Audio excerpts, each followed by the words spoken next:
Sabi po sa 1 Corinthians 3 verse 2, I gave you milk, not solid food, for you were not yet ready for it.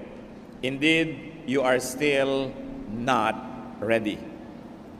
Hindi binibigyan ng karne ang mga wala pang pantunaw at gatas pa lang ang kayang makain o mainom. Hebrews 5:12-14. In fact, though by this time you ought to be teachers, you need someone to teach you the elementary truths of God's Word all over again. You need milk, not solid food.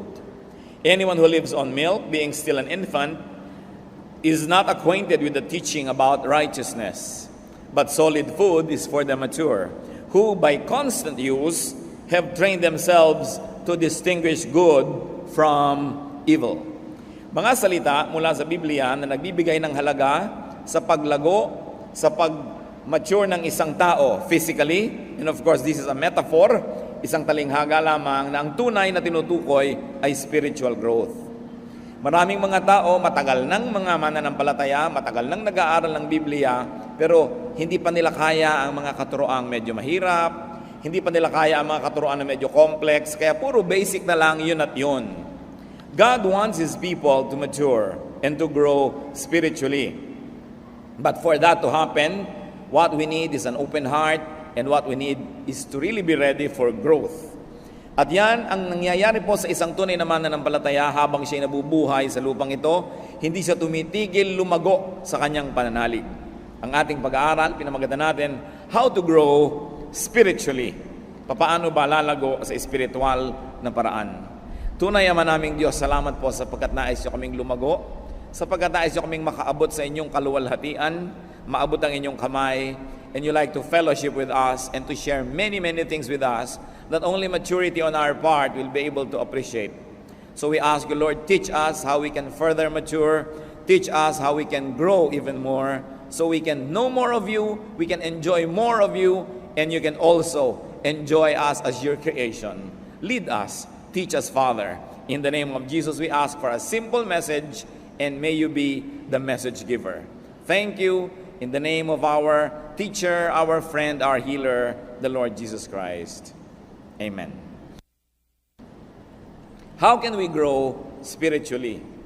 Marami na tayong alam dyan, dagdagan lang natin ang konting mga perspective at nang sa ganon, lalo na makilala natin ang Diyos. Tulad ng marami mga anak, nalubos nyo lang nakilala ang inyong magulang at nadagdagan ang inyong appreciation. Nung naging magulang na rin kayo, dahil nag-mature kayo, marami po na dapat malaman at ma-appreciate tungkol sa Diyos na hindi natin naaabot kung hindi tayo nagmamature. Kaya kailangan ng spiritual maturity. How to grow spiritually? First and foremost, we've got to understand and master the basics.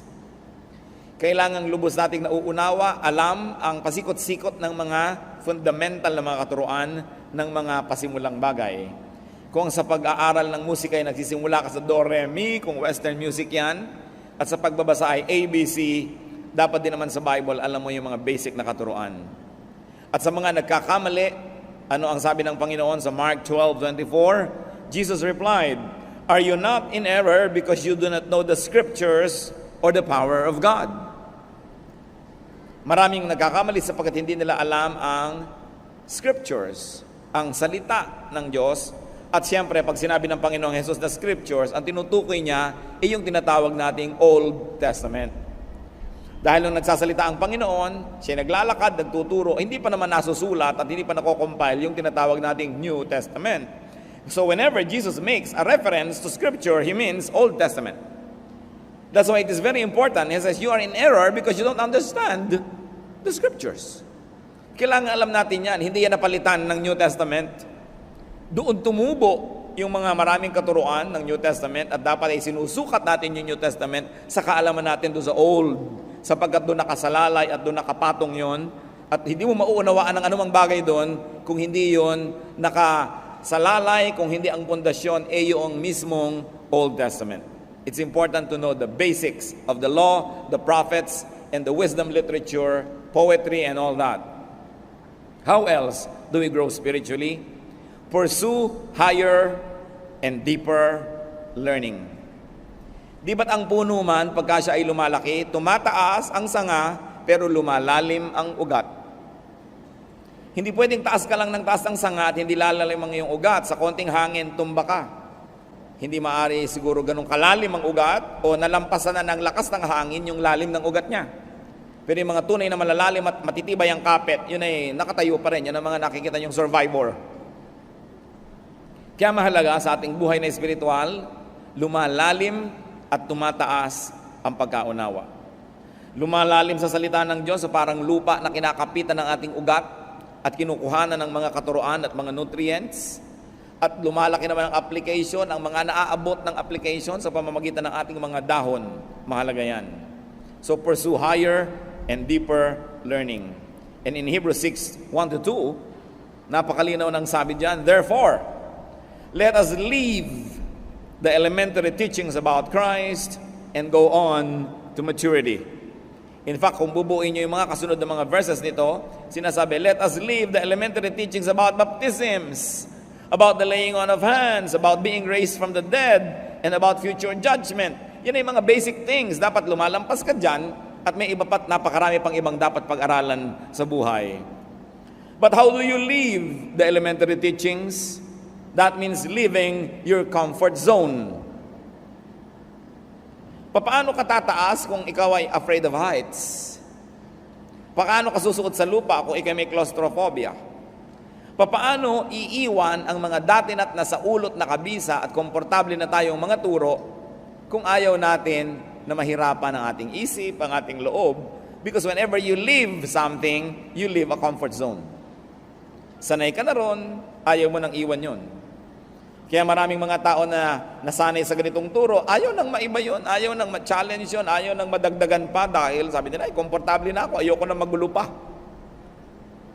Sapagkat sa bawat pagbabago ng isip, sa bawat paglago ng isip, ay dumadaan muna sa isang panandaliang kaguluhan. Kasi meron ka ng tahimik ka ng pinaniniwala at niyayakap, pagkatapos lalaki ka mula doon, merong transition period. Aalis ka mula sa dati at lilipat ka doon sa bagong level, mahirap yon. Para rin na ikaw ay sanay ka na sa isang maliit na bahay, lilipat ka sa malaki, kung tamad ka, ayaw mo nang lumipat dahil buhatan na naman, balutan, hirap yan. Parang nasanay ka na sa ganitong recipe, may nagtuturo sa iyo ng iba, ayaw mo na akong guluhin, tama na ako dito. Ito yung mga isip na hindi lalago. At maging sa mga bagay pong espiritual at relihiyosong mga bagay, merong nalalaman mo dahil milk pa lang ang ipinakain sa iyo, pero darating ang panahon that you will have to eat meat and you will have to not really live what you learned, but to appreciate another form and another manifestation of that truth. Naiiba yung level. That means leaving your knowledge, your understanding, your perception, and sometimes even your beliefs for another level and degree of revelation that can come from the same God. So if your knowledge or understanding or perception or belief has been constant, it has been the same, walang nadagdag, walang naiba, sa mahabang panahon, isa lang pong ibig sabihin nun, mga kapatid, wala kayong growth. Parang meron kang sapatos, para hindi ka na bumili ng iba, ayaw mo na lang lumaki ang yung paa. Parang malaki ang iyong baywang, pinag-exercise ka para lumiit, ang pinoproblema mo, paano yung mga pantalong ko? Hindi magpaparepair pa ako, di bibili pa akong bago. So ganito na lang. Laging merong kaunting hirap na kasama ng pagbabago. Pero ano sabi sa Biblia? We are being changed from glory to glory. So hindi tumitigil ang pagbabago. Kaya lagi tayo nag-a-adjust. Pag nakakarinig tayo ng mga bagong anggulo ng katuruan, hindi mo agad tinatanggihan. Sinasabi natin, ano kaya ang matututunan? Ipoproseso, ipapanalangin, hindi agad-agad ay tinatanggihan. Mahalaga that we are ready to change from glory to glory. Therefore, how to grow spiritually? Be open-minded. Kailangan bukas ang isip. Aba, may mga nagmamalaki pa. Aba, kami serado de candado. Niluno ko ang susi at tumalon ako sa dagat at sumisid ako doon, di mo na makukuha pa. Hindi pinagmamalaki, yung nakasarang isip. Sapagkat ang isip ay napakalaki ng mararating. Nakikita niyo po yung mga hindi naiisip ng mga previous generation? Pagsakay sa eroplano, naisip ba na mga 50 years ago yung cellphone? Diba? Yung mga, hanggang ngayon, namamangha ako dyan sa fax. Bakit lumalabas dito sa papel dito, yung nado sa kabila? Kamangha-mangha. Laser technology. Pero ang mga tao, nakasara ang isip, ay ayaw na namin niyang mag-isip pa, ayaw na namin baguhin. Hindi tayo makakarating sa ganung uri ng kaalaman. At ganon din sa buhay spiritual. Marami pang anyo, marami pang hugis ang katotohanan tungkol sa Diyos na karamihan ay hindi natin nakikita sapagkat nasanay na tayo sa mga leksyong pambata na batang isip, batang mananampalataya. Marami pa. So do not box your mind in set hermeneutics and in set doctrine. Dapat ang ating doktrina, ang ating pananalig is as good as the latest revelation from God. Hindi nagbabago yung salita ng Diyos sa kaimprenta, pero ang pag-unawa dyan, ang paglalim na pag-unawa, patuloy ang nagbabago. Lugi, yung 50 taon na, 30, 20, 10 taong Kristiyano, yung pananalig niya noon at ngayon pareho pa rin. Ibig sabihin, walang nangyaring growth. Acts 17:23, yung mga tao sa Athens, ang reaksyon nila kay Paul, nung may itinuro si Paul na kabago sa kanilang pandinig, when they heard about the resurrection of the dead, some of them sneered. Pinagtawanan nila.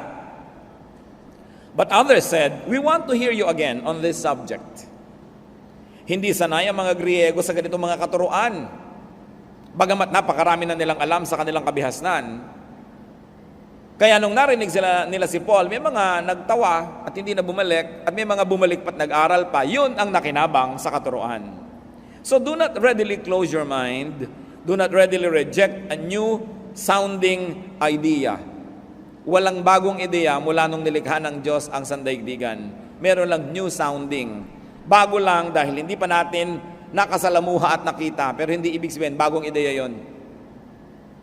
Hindi rin po natin dapat ipagtanggol sobra ang katotohanan na akala mo maipagtatanggol mo yan sa pamamagitan ng pagsasara ng iyong mata at ng iyong tainga at baka maiba pa. Sapagkat ang tunay na katotohanan na nagmumula sa Diyos ay lalong magniningning habang ito ay sinisikap takpan ng mga kasinungalingan. We must never protect the truth because the truth has a way of protecting itself because the truth is eternal. We should be ready to be challenged. At kung hindi natin maipagtanggol ang ating pananalig, ibig sabihin nun ay napakababaw ng ating pangunawa. Kaya huwag mo na akong turuan, ayoko nang malito pa. Hindi yan progressive way to deal with spirituality. What is important, if you really like to grow, brothers and sisters, advertise your openness to potential teachers. Alam niyo po, maraming mga guro, sa aking kuro-kuro, na malayo na rin ang narating ng kanilang espiritu. Malayo na ang narating ng kanilang kaalaman tungkol sa Diyos. Subalit, nangangamba silang ituro ito sa mga tao dahil baka mapagkamalan silang naging kulto. Nangangamba sila na mapagkamalan na tumatalikod sa Diyos. So, hindi na lang nila itinuturo. Lalo pagat sila ay mga swelduhan na mga teacher, lalo pagat sila ay mga preachers na umaasa sa tulong at bigay. Ang nangyayari tuloy, nawawalan sila ng tapang na magturo ng mga naaabot nilang mga kaalaman. So kung gusto ninyo na makinabang doon sa mga ipinakakaloob ng Diyos, sa mga tunay na malalayo ang mga nararating sa kanilang pagsasaliksik, you've got to advertise your openness.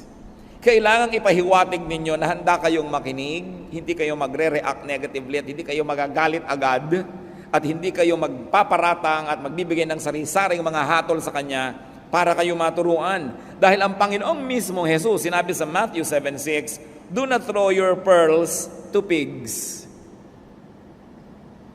Bakit mo nga naman bibigyan ng perla sa mga baboy? Anong gagawin nila? Yayak-yakin nila yan at kung makita nilang hindi nila pakikinabangan dahil nila makain, dahil pagkain lang naman ang interest nila, alangan namang magpulsera sila. Alangan naman silang maghikaw. At kung nakita nilang hindi nila papakinabangan ng sikmura nila yan, babalikan ka at buong bangis ka nilang sasalakayin. Sabi niya, do not throw your pearls before swine because they will trample upon it, turn back, and attack you. At yan po ang panganib na sinusuong ng mga marurunong pag nagtuturo sa mga mangmang. Sa kamangmangan ng mangmang, ang tingin niya sa hindi niya naiintindihan ay kabaliwan o kasamaan.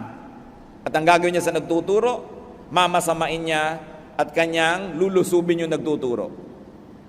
So if you really want to be taught, Put it across to possible and potential teachers that you have an open mind, that you are not swine, that you will not trample upon the pearl being given you and then attack the teacher. So be willing to get out of boxes. Be willing to develop and to shift beliefs and paradigms. Kailangan handa tayo na kumambyo. Alam namang nagdadrive ka, pasok ka sa Primera, hindi ka na umalis doon hanggang makarating ka sa Tarlac. Kailangan magsisegunda ka, magtetersera ka, at kung may kwarta pa yan, kwarta. Kung umaakyat ka, magdudual ka pa. Kasi kumakambyo ang buhay, hindi pwedeng ganun ang ganun. At ganun din sa pananalig. Yun po mga simpleng maunawaan na pangyayari at mga halimbawa sa ating buhay ay susi para buksan ang mga masalimuot na mga usaping espiritual. So kung simple ang pagkambyo, nakikita mo agad, madaling makita, yan ay may katotohanan din sa spiritual world. Kumakambyo ka rin sa iyong spiritual life. Yung mga madaling makita, dapat yan ay pintulang para mapasok mo yung mahirap na makita. Therefore, it is important, if you're going to grow, that you do not be dogmatic. Pinagmamalaki pa ng iba, dogmatic kami. Anong mapapala ng dogmatic? Isinara mo na yung isip mo? Sasalakayin mo ang hindi mo kakampi o sumasalungat sa'yo? Mamasamain mo, didemonizin mo ang may ibang pananalig? So you're advertising the negative, and that is that you are not ready to learn. Nalulungkot po ako, sa totoo, pagka malayo ang mga nararating kong mga lugar, tapos may nakikita kong isang karatula ng isang kongregasyon. Dahil salamat, darating ng Biblia ang lugar na ito, pero yung dumapo sa kanila mga teacher, sobrang mga dogmatic. Habang matuturuan sila tungkol kay Jesus, ang dami rin kakambal na turo tungkol sa mga huwag itong gawin, hindi yan pwedeng gawin, hindi yan pwedeng isuot, hindi yan pwedeng kumipot ang utak at mundo ng dinapuan nila. Kaya kasiyahan ng nadarama ko, pag nakikita kong may mission pala doon yung grupo na yon, buti naman nakarating yung Biblia, pero kalungkutan din dahil ang gagawin nila sa mga bawat nila ma-convert, pakikitirin nila ang isip. Tayo lang ang tama, tayo lang ang totoo, lahat mali. So magiging self-righteous, magiging mga hambog, at magiging separatists from the other members of the body of Christ. Kaya lungkot at saya, sa halip sanang puro saya na lang dahil salamat narating sila. But what is good about being dogmatic? Because dogmatism is also characterized by self-righteousness and judgmentalism. At pagka isang tao dogmatic, ibig sabihin, sobra ang pananalig niya sa kanyang pinananaligan at wala na siyang ibang ito-tolerate na iba pa, they destroy friendships. Kaya kung minsan magkaibigan kayo, nung pareho kayong hindi pa nagba-Bible, tapos napunta ka sa isang grupo, siya napunta sa dogmatic, mamaya hindi mo na yung kaibigan.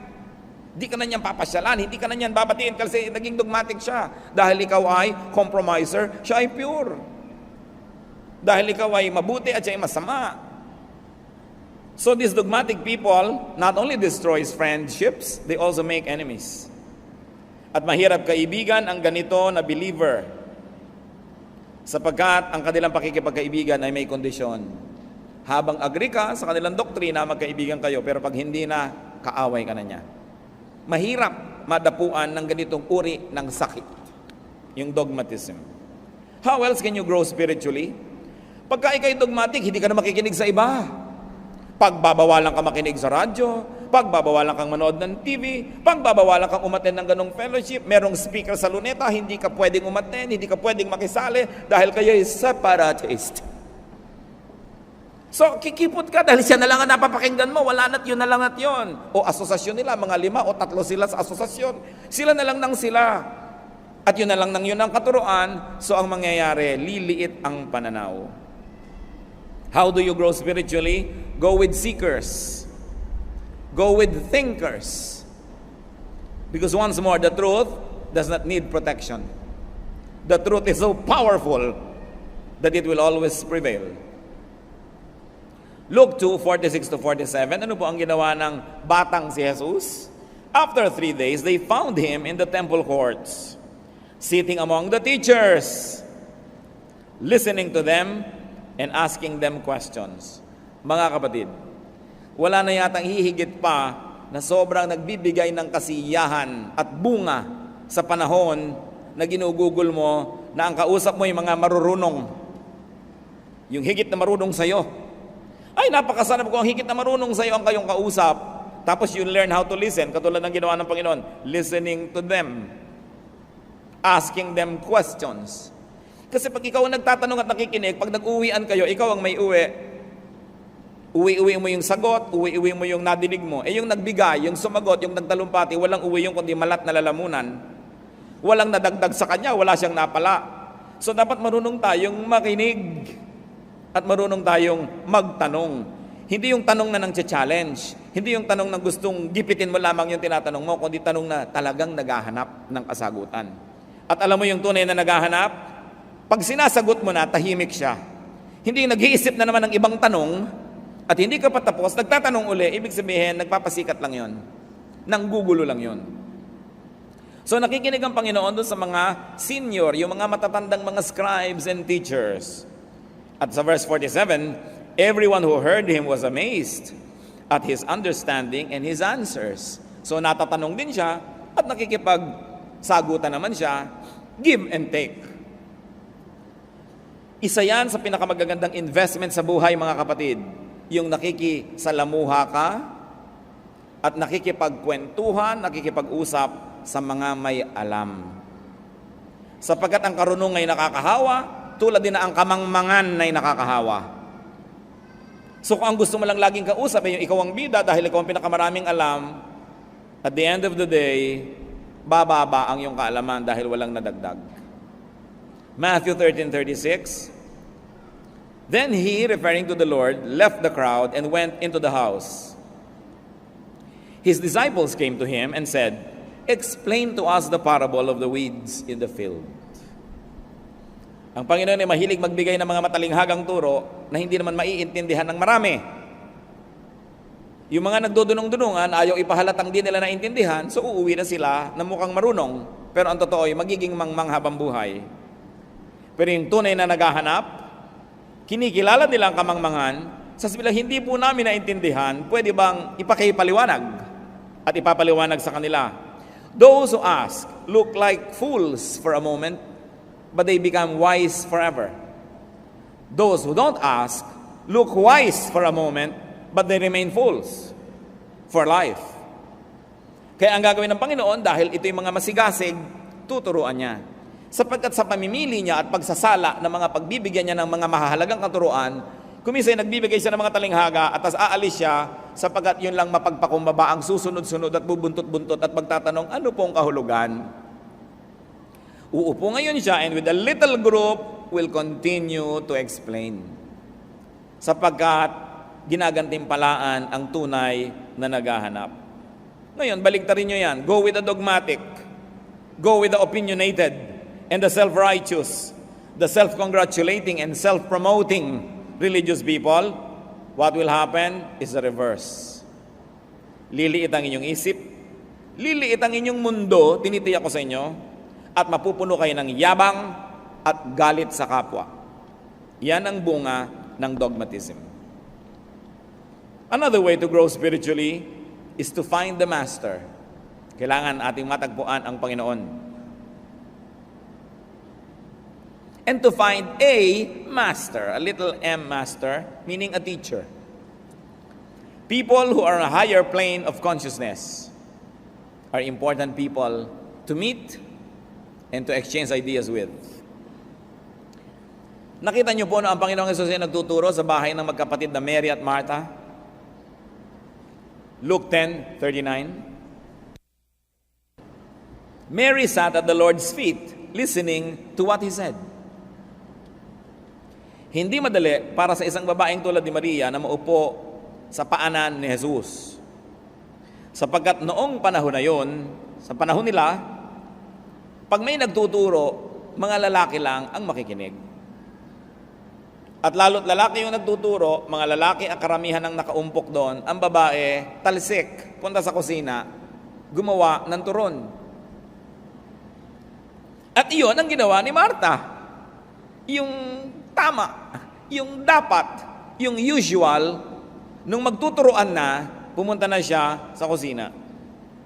At sapagkat hindi niya maunawa kung bakit ang kanyang kapatid ay nanatili kasama ang mga lalaki, magiging disciple din ba ito? Matuturuan ito? Sabi niya, Lord, hindi ba kayo nababagabag na yung babaeng niya nandyan? Sabihin niyo, sumama sa kusina, where we belong. At ano sinabi ng Panginoon? She has chosen the better portion, it will not be taken from her. Ibig sabihin, minabuti ng Panginoon ang babaeng ito, lumalabas sa kanyang usual role, lumalabas siya doon sa box ng dapat kalagyan ayon sa kaugalian, sapagkat yun lang ang magpapalaya sa kanyang isip upang lumawak ito at lumaki. So, while Mary was learning at the feet of Jesus, Martha was in the kitchen, literally and probably spiritually. Hindi natin minamasama na mahilig siyang maglingkod, pero sayang yung pagkakataon kasi hindi naman laging nandyan si Jesus para magturo. Naglabas ka na lang sana ng bukayo o skyflakes. Huwag ka nang maghanda ng kung ano-ano pa at intindihin mo yung pag-aaral. Pero yan, minabuti ng Panginoon. You have to get out of the box, whatever that box is, if you really like to learn. Maybe your box is your schedule, maybe your box is finances, maybe it is household chores or whatever is keeping you, you've got to get out of it if you really like to learn. John 6:68, Simon Peter answered him, Lord, to whom shall we go? You have the words of eternal life. So kanino ka pa nga naman pupunta? You have to find the master. Or the little M masters who have become teachers also. Acts 2:37. When the people heard this, they were cut to the heart and said to Peter and the other apostles, Brothers, what shall we do? Nakita niyo po, kinilala nila si Peter na isang mangmang na manging isda. Walang theological education, hindi nagpunta sa Bible school. Tinanong siya ng mga tao, ano pong dapat namin gawin? Ibig sabihin now, they were finding a master, a letter M, a small m. Mga tao na higit sa kapwa-tao ang alam. Hinahanap din natin sila, tinatanong at pinakikinggan. At mahalaga yung sabi sa Matthew 7:20, by their fruit you will recognize them. Bago naman kayo mag-recognize at sumunod na sumunod, tingnan nyo muna kung may fruit.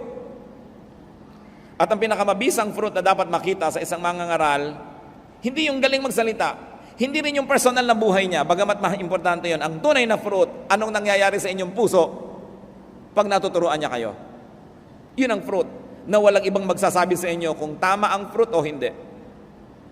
Do we get comforted when we need comfort?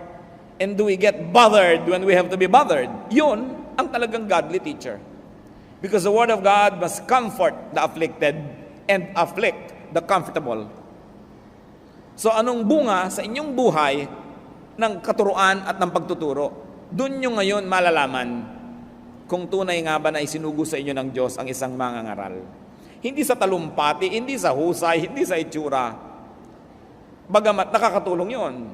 Hindi rin sa kanyang personal testimony, bagamat up to a point, importante. Pero ang mahalaga, anong talab sa inyo ng ministry niya? Yun ang bunga na dapat ay hinahanap. At ang pangako naman, Matthew 7:7-8. Ask, and it will be given to you. Seek, and you will find. Knock, and the door will be open to you. For everyone who asks, receives. He who seeks, finds.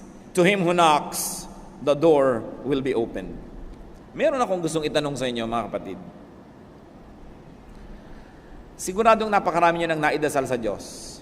Nahiling, nahingi. Nahingi nyo na ba na magpakilala siya sa inyo?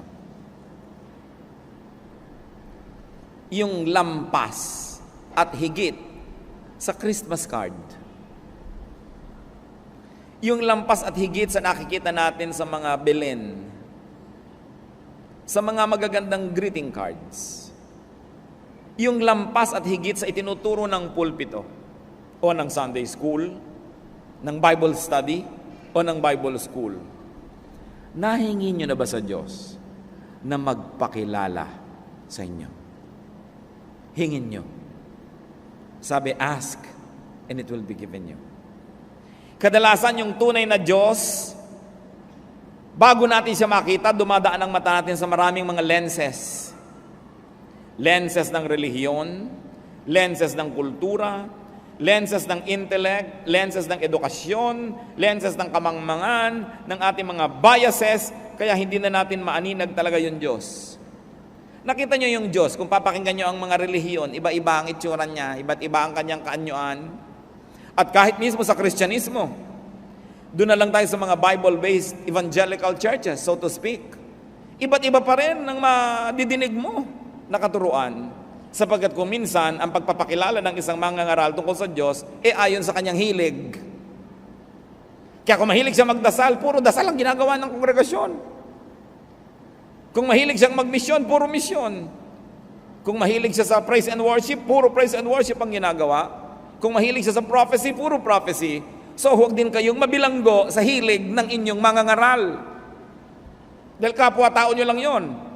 Kailangan meron din kayong sariling hilig, may sariling pagpapakilala sa inyo ang Diyos na sinusundan ninyo at hinahabol. Sangayon man o hindi ang pulpito. Sapagkat ang relasyon natin sa ating may kapal, sa lumikha sa atin, ay personal.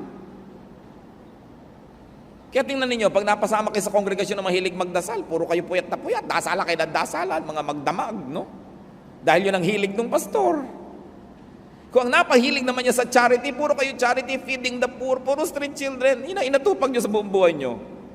Hindi masama yon. Ang sinasabi ko lang, huwag kayong pakulong sa hilig ng inyong mga leaders. Dahil pag humarap naman tayo sa Diyos, personal at isa-isa ang pagharap. Kaya tatanungin ka, anong ginawa mo sa gift na ibinigay ko sa iyo? Hinabol mo ba ang mga ibinigay ko sa iyong mga pangako? Nilandas mo ba ang mga ibinigay ko sa iyong mga daan at doon ka dumaan o sumunod ka na lang ng sumunod kung kani-kanino sa daan nilang gustong puntahan? While the church is a general corporate direction because it is a body, you are not forbidden to pursue a personal growth direction.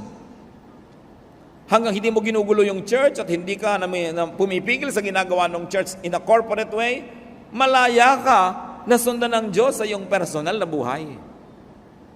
In fact, yan ay hindi mo lang kalayaan, yan ay isa nating tungkulin na hanapin ang Diyos at hayaan siyang mabuhay sa ating puso. Kaya ang tanong ko, nagkaroon na ba kayo talaga ng sincere, honest prayer to God and ask Him to reveal Himself to you? Diyos ko, sino po ba talaga kayo?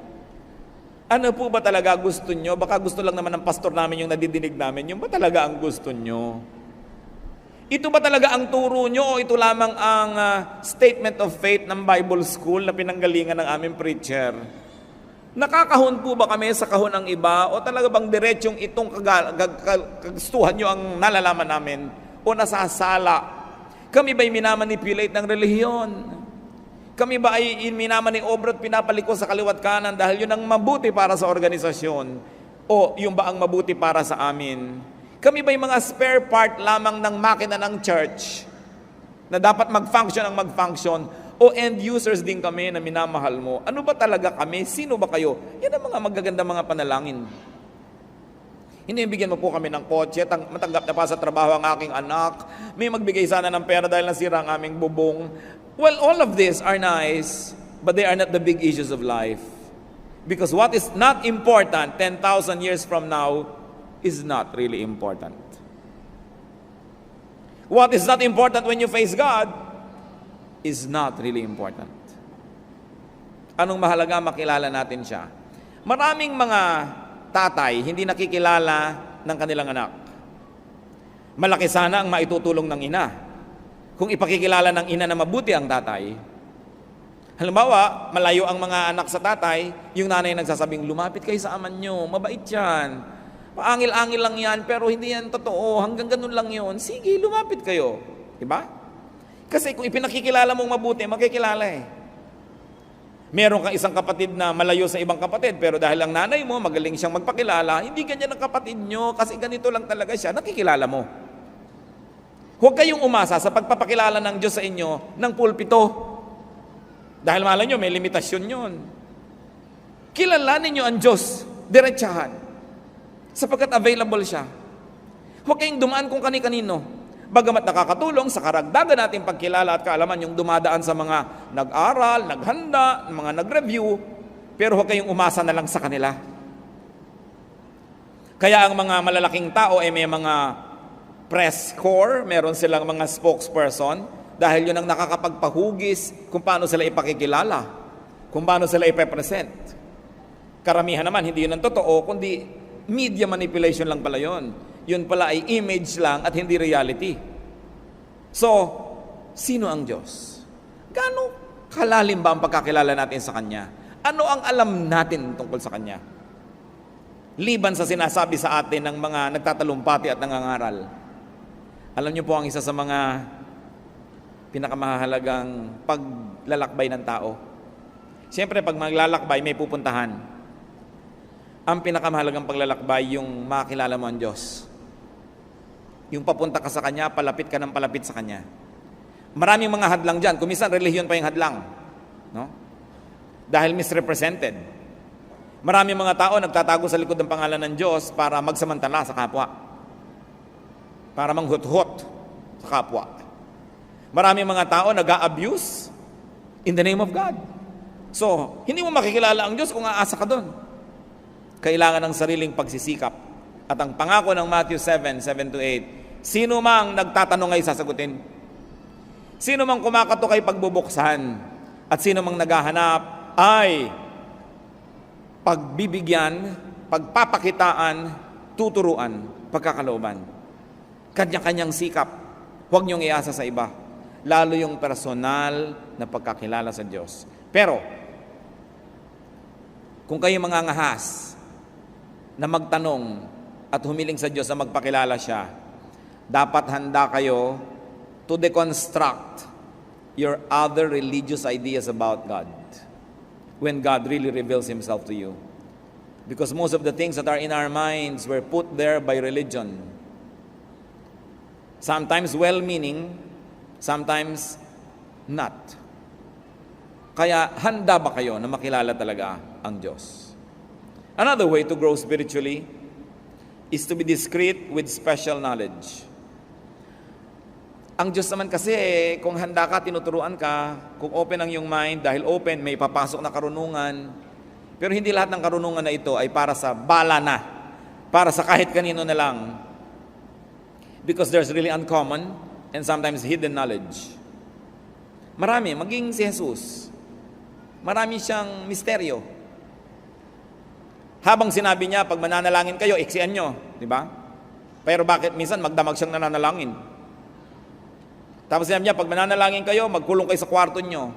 So ine-encourage niya yung personal na pakikipagniig sa Diyos. Ano kaya mga ipinanalangin niya, yung magdamag? Ano kaya yun? Hindi natin alam. Pero subukan yung manalangin ng ganon. Walang agenda, walang hinihiling, walang hinihingi. Nakikinig lang kayo sa tinig ng Diyos. You will have a glimpse. You will have a clue as to what it means to really pray in spirit and to pray alone. While it is good to pray with your fellow believers, but it must never replace personal prayer. At yung personal prayer na hindi lang binasa nyo sa inyong devotional guide, na 1 minute with God every day, parang gano'n na lang. Pati babasahin nyo, nakalagay doon, yung isusulat nyo, nakalagay doon, yung conclusion, nakalagay na rin doon. Anong napalan nyo? Diba? Para lang tayong elepanting tumuntong sa bola. Para hindi mo kailangan ng utak mo para gawin yun eh. Kailangan mo lang nasanay ka, tinrain. Pero yung mananalangin ng walang agenda, so that it is the agenda of God that will prevail, that is an experience. Yung panalangin na walang performance dahil nag-iisa ka lang, hindi mo kailangang habaan kung hindi na kailangan, hindi mo kailangang iksian kung kailangan iksian, dahil wala ka namang pinangingimi ang tao. So kadalasan nga, mahirap pa yung may kasama kang nananalangin. Dahil kailangan maintindihan pa nila, Diyos ko, ang aking pong nanay nasa ospital, o operahan po siya bukas, kailangan po niya ng dugo. Gusto mong tapikit. Teka nga, bakit mo sinasabi yan sa Diyos? Di ba alam ng Diyos yan? Oo nga, alam ng Diyos, pero hindi alam ng mga kapatiran. Pues sabihin mo na sa kanila bago ka manalangin para alam nila yung background. Dahil sino ba talaga kausap mo? Ang kapatiran o ang Diyos? Nakakalito ka. Kaya yung public prayer, marami yan pitfalls, maraming danger because sometimes it becomes performance. At may mga mananalangin pa, pag manalangin, "Oh, Amang Diyos, bakit naiiba yung boses pag mananalangin? Tingin mo nga, may mga panalangin. Bakit drama itong nagdadasal na ito? Hindi naman talaga ganun magdasal." So, arte. So, kung gusto nyo maging totoong-totoo, mga kapatid, manalangin kayo mag-isa. Sapagkat yung totoong-totoo sa atin ang nakalulugod sa Diyos. Develop a very personal prayer life and be discreet if you have special knowledge. Kung may ipinahihiwatig sa inyo ang Diyos, huwag nyo lagi na lamang ipinapabalabalandra sa buong mundo para na lang masabi kayong espesyal. Kasi sabi nga niya, do not give to dogs what is holy. May mga bagay na hindi inuungkat. Kahit sa pamilya natin, yung ginawa ng isang member, hindi naman natin laging inuungkat sa iba. Some things are too sacred to mention. And our relationship with God has a lot of sacred elements. Sabi sa Matthew 7:6, do not give dogs what is sacred. Pagka meron kayong bagong kaalaman, isang bagong ideya, isang bagong pananaw, hindi nyo agad-agad yan na ina-advertise, hindi nyo agad-agad na pinalapalulun sa iba. Kasi hindi sila handa. It takes a spiritual preparedness for spiritual things. Therefore, do not quarrel about doctrines. Wala pang nagdebate tungkol sa doktrina ang nagkasundo. Wala pang nagdebate at nag-away tungkol sa mga katuruan ang may isang, "Ay, oo nga, tama ka sister, mali ako." Wala pa nagganon. Kasi tuwing may debate, ang gusto ng magkabilang panig ay manalo. Therefore, kahit may punto ka at masarap paniwalaan, i-ignore nila yon dahil pag naniwala sila sa iyo, panalo ka. So, walang nararating ang quarrels. Kung may pananalig kayo at hindi ganun ang pananalig ng inyong kapwa, manahimik kayo. Sapagkat kahit anong pagpilit mo, tatanggihan din niya yan dahil gusto ka niya i-convert tulad ng gusto mo siya i-convert. Walang mararating. Sapagkat kung gusto nang ipagkaloob sa kanya ng Diyos ang ipinagkaloob sa iyo, mahirap ba sa Diyos na gawin yun? Kailangan ba ng Diyos ng iyong tulong para gawin yun? Sapagkat kung sa iyo'y lumaglag ang kaalaman, dumating ang enlightenment, bakit hindi ibigay din sa Kanya? So habang hindi dumadating sa Kanya, manahimik ka. Dahil kahit anong gawitin mong lengguwahe at pilit, hindi niya madedecode ang iyong message dahil nasa iba siyang level of consciousness. Parang AM at FM radio station na nag-uusap, hindi pwede magkaiba ang frequency. So, knowledge about spiritual things is also indicative of spiritual condition. And unless that spiritual condition is met, no amount of knowledgeable explanation will help. 1 Timothy 1:3-4, "As I urged you when I went into Macedonia, stay there in Ephesus so that you may command certain men not to teach false doctrines any longer, nor to devote themselves to myths and endless genealogies. These promote controversies rather than God's work, which is by faith." Kahit sa isa pong kongregasyon, isang church, kuminsan iba-iba pananaw ng mga tao about the same thing. Iba ang pananaw mo tungkol sa Lord's Supper, iba ang pananaw mo tungkol sa baptism, iba ang pananaw mo tungkol dito, iba. Kung may 10 tao, siguro 10 o 8 pananaw yan. Kaya may leader.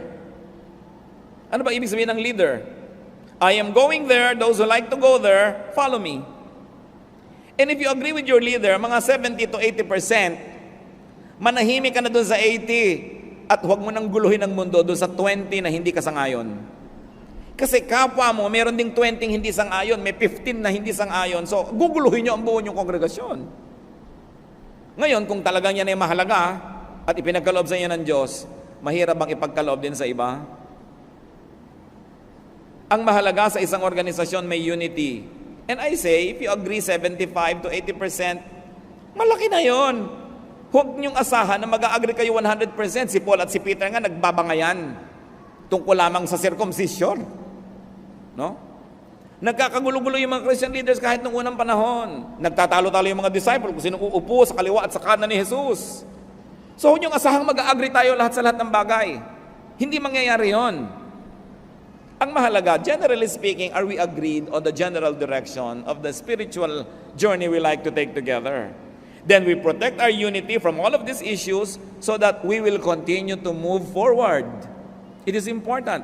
Walang mag-asawang agree on everything. Sa tabang at asim ng sinigang, hindi sila nag-agree. Siyempre, ang nakakapangyari, nagluluto. No? Agree na lang na agree kumakain, pero hindi ko minsan siya agree doon. Hindi nangyayari yun, so huwag niyong isipin na mangyayari yun. Kaya sa mga bagay na pwede namang isang ayon na lang natin o itahimik, manahimik. Because in a church, in a spiritual body, unity is paramount. At yan ang gusto laging attack ni Satan, pagkagugakuluhin kayo sa mga maliliit na bagay. Siyempre, doon sa naniniwala sa maliit na bagay, sa kanya malaki yun. No? Kaya nga, willing siyang makipagpatayan dahil malaki yun eh.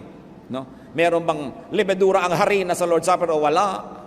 Ano ba talagang ikli at haba ng buhok ng babae? Magpapantalon ba't hindi? Ako, nagkakagulo ang sinukob sa mga issue na yan. No? Isa natin sigurong dapat tingnan, pag hindi ginawang issue ni Jesus, hindi issue yan. No? At ano bang tunay na issue kay Jesus? Kababaang loob, kabutihang loob, pagtulong sa mga kawawa, yun ang tunay niyang issue. Sabi niya, yan ang dakilang pananalig. Hindi ko ano ng mga doktrina na inimbento ng mga sumunod sa kanya, mga disipulong bangayan ng bangayan. Ano ba talaga ang turo ni Jesus? Anong minalaki niya, malakihin natin. Anong di niya pinansin, hindi siguro din dapat pinagpapapansin. So, do not quarrel about doctrines.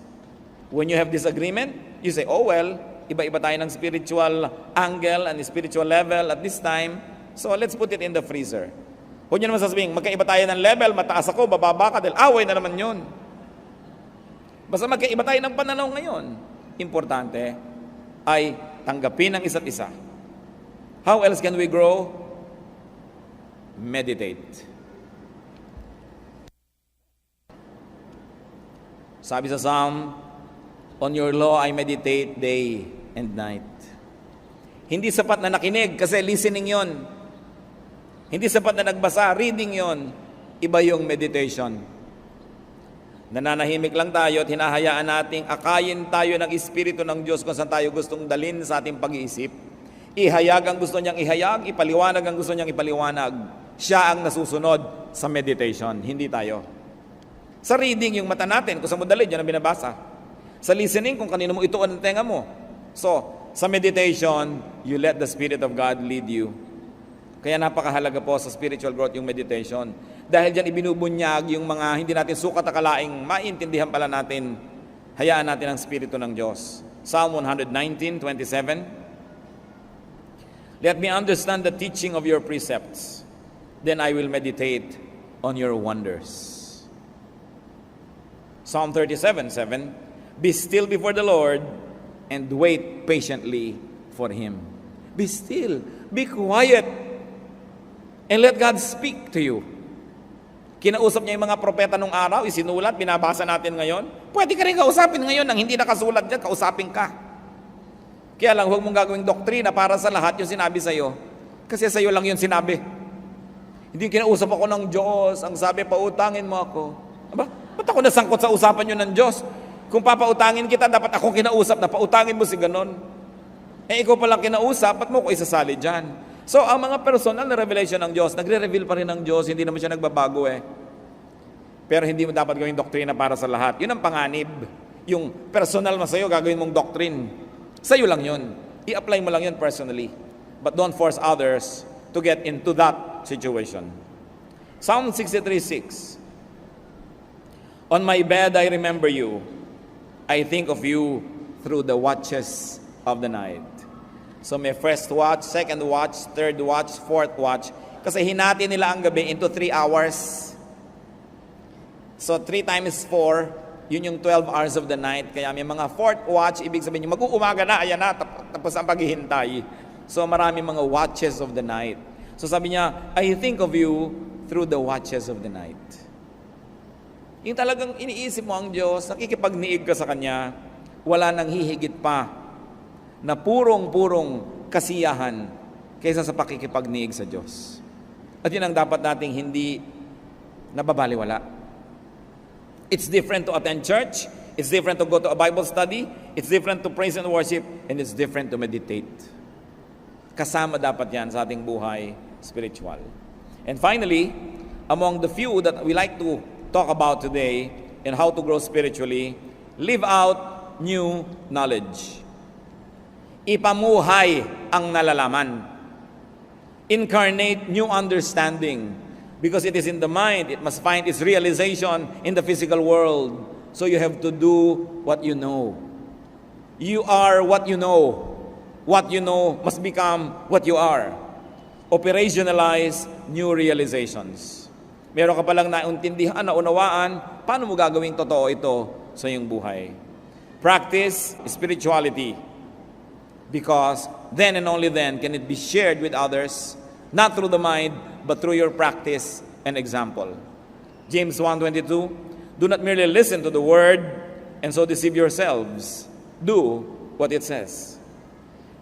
And when you operationalize your understanding, this will open new doors for more understanding and more enlightenment. Pag yung naabot ng ating isip, ipinamuhay natin, humahanda tayong umabot sa iba pa na mas mataas. Sapagkat kung may naiisip ka, hindi mo naman sinusunod at ginagawa, hanggang doon ka na lang. Pag ginawa mo yon, tsaka ka tumaas para maabot mo uli ang ibang isipin. At pag ginawa mo na naman yon, tataas ka ng tataas. And that is how you change from glory to glory.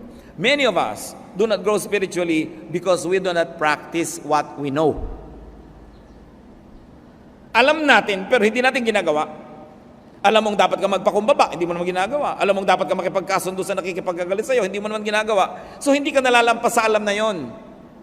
Kasi pag yung alam mo, ginawa mo, tataas ang iyong kalagayan. May iba ka pang malalaman uli, na pag ginawa mo, tataas uli ang iyong kalagayan. Sa pagsunod sa kaalaman, dun tumataas ang ating level ng spirituality. It is in obedience. That's why the Bible places a lot of premium on obedience. Not on what you know, but on what you do with your daily life. At totoo naman, marami tayong mga alam, hindi naman natin ginagawa. Pag hindi mo ginawa yon, walang bago kang malalaman. Gawin mo muna yon para may bago kang malaman. At pag sinunod mo na naman yon, may bago ka uling malalaman because life is about changing from glory to glory. So do not strive for just religious knowledge. Do not strive for just doctrinal mastery. Strive for spiritual growth, which means godliness, which means God-likeness. Ang tunay na paglagong espiritual ay ang pagbabalik sa wangis ng Diyos na nasira dahil sa kasalanan. Ang tunay na espiritual na tao ay hindi nakukuha sa dami ng alam at sa galing makipagtalo. Ito'y kababanaagan siya ng wangis ng Diyos. True spirituality is not about religious knowledge.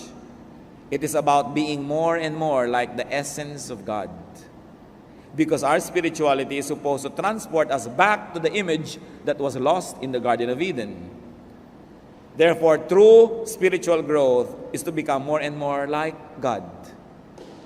Kaya hindi pwede ang mga mahilig makipagtalo at makipag-away dahil hindi trabaho ng Diyos yung ganyang mga bagay.